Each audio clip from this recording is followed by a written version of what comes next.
السلام علیکم ورحمۃ اللہ وبرکاتہ۔ YouTube channel Madani update online digital marketing platform پر خوش آمدید۔ آئیے آج سنتے ہیں شب قدر کی فضیلت، شب قدر کے نوافل اور شب قدر کی دعا۔ حضرت سیدنا مالک بن انس رضی اللہ تعالیٰ عنہ بیان کرتے ہیں کہ رسول اللہ صلی اللہ تعالیٰ علیہ وسلم کو ساری مخلوق کی عمریں دکھائی گئی۔ آپ صلی اللہ تعالیٰ علیہ وسلم نے اپنی امت کی عمر سب سے چھوٹی پائی تو غمگین ہوئے کہ میری امت اپنی کم عمری کی وجہ سے پہلی امتوں کے جتنے نیک اعمال نہیں کر سکیں گے۔ اللہ پاک نے نبی کریم صلی اللہ تعالی علیہ وسلم کو شب قدر عطا فرمائی جو دیگر امتوں کے 1000 مہینوں سے بہتر ہے۔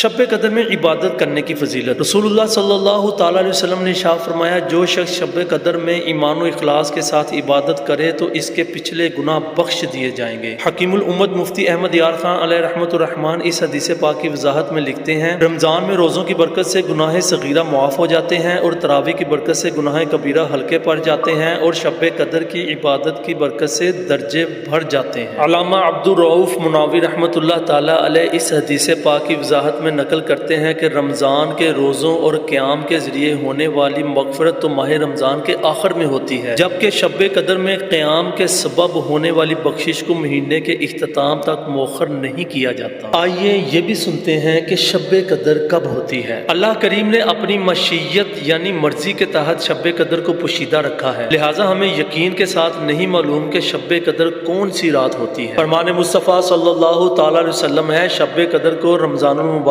کے آخری عشرے کی تاک راتوں میں تلاش کرو۔ فیضان رمضان صفحہ 199 پر ہے۔ اگرچہ بزرگان دین اور مفسرین و محدثین رحمۃ اللہ تعالی اجمعین کا شب قدر کے تعین میں اختلاف ہے، تاہم بھاری اکثریت کی رائے یہی ہے کہ ہر سال ماہ رمضان المبارک کی 27ویں شب ہی شب قدر ہے۔ سید القراء حضرت سیدنا ابی بن کعب رضی اللہ تعالیٰ عنہ کے نزدیک 27ویں شب رمضان ہی شب قدر ہے۔ شب قدر کے نوافل، فقی ابو لیث رحمۃ اللہ تعالیٰ علیہ فرماتے ہیں شب قدر کی کم سے کم 2 زیادہ سے زیادہ 1000 اور درمیانی تعداد 100 رکعتیں ہیں، جن میں قرأت کی درمیانی مقدار یہ ہے کہ ہر رکعت میں سورہ فاتحہ کے بعد 1 مرتبہ سورہ قدر، پھر 3 مرتبہ سورہ اخلاص پڑھے اور ہر 2 رکعت پر سلام پھیر کر نبی کریم صلی اللہ تعالی علیہ وسلم پر درود شریف پڑھے۔ شب قدر کی دعا، ام المؤمنین حضرت سیدنا عائشہ صدیقہ رضی اللہ تعالی عنہا فرماتی ہیں میں نے بارگاہ رسالت صلی اللہ تعالی علیہ وسلم نے عرض کی یا رسول اللہ صلی اللہ تعالی علیہ وسلم اگر مجھے شب قدر کا علم ہو جائے تو کیا پڑھوں؟ فرمایا اس طرح دعا مانگو اللہم انک عفو